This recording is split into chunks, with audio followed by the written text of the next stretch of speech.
Yes, people, welcome back to GMB Footy Talk. Sorry for a late one today. Obviously, we're a bit late on the news and the football situation right now, but it's been a hectic week, really, with the news that, as a United fan, we've known that Ten Hag has been sacked from his duties. Yeah, it was an unexpected one, if I'm being totally honest, because we lost on the weekend against West Ham last Sunday, and it was an unexpected situation that I didn't expect him to lose his job. I expected Ineos to hold out until the next international break in November, but in the end, I think it was the right decision because they said I think they had enough of the results that was keep piling up for Ten Hag and him still in being the job and not getting the best out of all the players. So I think it was the right decision. Usually my questions like this, was Ten Hag actually a success at United?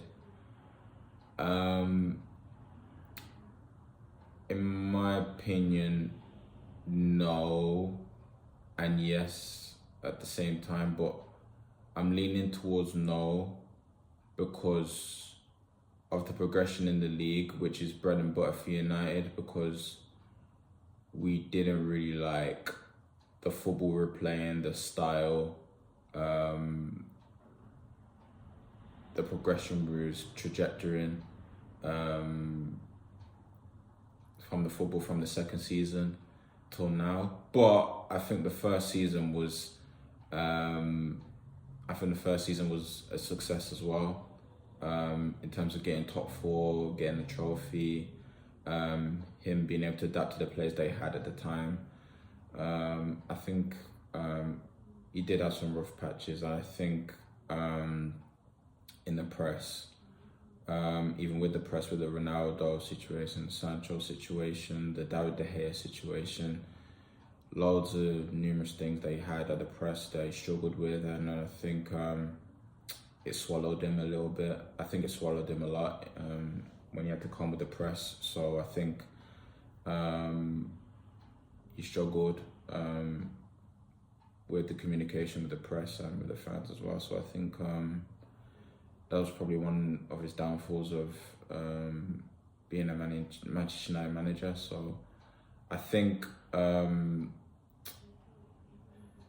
the progression in the league wasn't really good enough from last season till now, because we're 14th at the moment. So, and the football hasn't improved at all, even from the first season that we had anyway. But I think, yeah, it's been a failure in my opinion, because there was no progression or trajectory where he was taking us with the football, and I think he didn't improve on that with the signings that he's made from the last 3 years he made. So I think it hasn't been a progressive years he had in the 2.5 years he had at the club. So I think yes, I wouldn't say all of this is mainly on him, but he's a part of it in terms of losing relationships with the players, like Rashford, Casemiro, even Ahmad towards the end, him not playing him was a bit of a confusion, but I think it was justified. Who else? I think I don't know, maybe some of the reports will tell us a few news about the situation that was happening at the club while he was there. The players he was losing faith in, the players that he's they had arguments with, they he just fall out with. I think it's a bit too much to hear, but you just have to face reality. I don't think he had a good relationship with the players anyway, but I think he tried his thing in it just to see if they play for him, but I guess they didn't really do that because in that West Ham game, I think the first half was pretty decent, and the first half was decent. It's just that we did take our chances, but I just felt like it didn't really look like we were going to score at that time, because the more chances we missed, the more we keep wasting. But I just, like, once West Ham scored, I just knew we were going to lose that game. But in the controversy at the end, like, besides that, I didn't think we were going to win the game at all. With the controversy with the penalty, which wasn't a penalty in my opinion, but I think we still would have won that game anyway, even with that controversy at the end. But it didn't really do much for most of the game, because we just kept wasting our chances in the first half, and that just wasted everything in terms of getting the 3 points on that day to win the game. But it is what it is. Is what it is. I wish Ten Hag all the best in the future. Whether he does get another job, we'll just never know.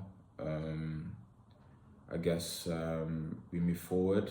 Ineos have moved forward. The players have moved forward. I think it was the right decision, and I think we needed this to have a fresh start, moving into the new era of Ineos. And I think whoever they appoint next, which will be a good one.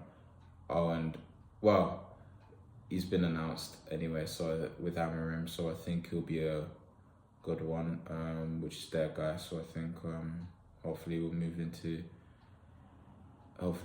the next couple of years that we'll be back where we belong. Thanks guys for watching this video. Make sure you like and subscribe. Make sure you follow GMB Footy Talk on Instagram, on YouTube. Subscribe, like the video. See you next time.